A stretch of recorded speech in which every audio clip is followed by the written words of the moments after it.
welcome to 4 Minutes Closer to God. My name is Doug. Wanted to continue our thoughts on citizenship, what rights a Christian has in the presence of God. And so Hebrews 4:16 to 19 talks about boldly going before the throne of grace. That is an amazing ability that we have because we are in Christ. And so being able to present ourselves to the very King of the universe without expecting to be struck down or annihilated, vaporized, as it were. The sort of idea that Esther, in her book, she was going to make her case for the Jews before Ahasuerus, and that gave her pause. She asked for prayers, and then she would present herself. But if the king didn't like the idea of her coming at that time, she might face death.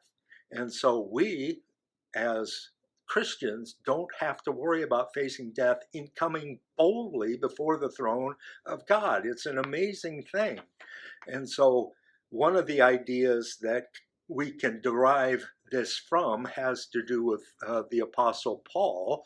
The Apostle Paul was ranging around the Roman Empire as it was kind of covering over and administering Israel and the other lands that he would go to.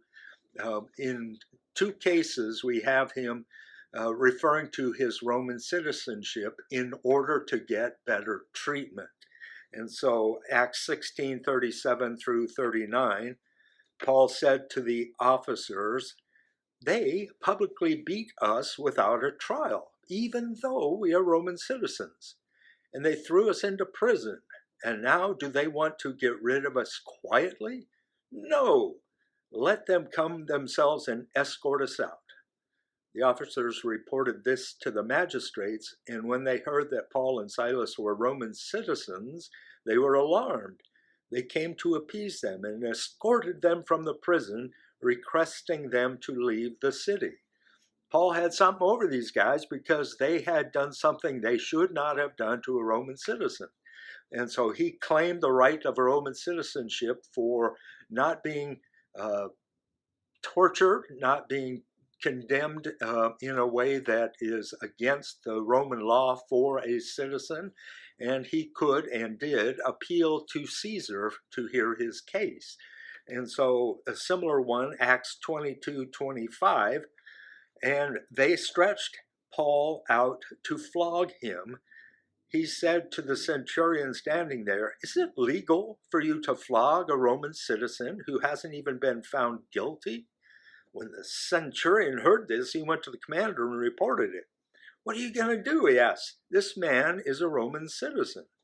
The commander went to Paul and asked, "Tell me, are you a Roman citizen?" "Yes, I am," he answered. Then the commander said, "I had to pay a lot of money for my citizenship." "I was born a citizen," Paul replied. Those who were about to interrogate him withdrew immediately. The commander himself was alarmed when he realized he had put Paul, a Roman citizen, in chains.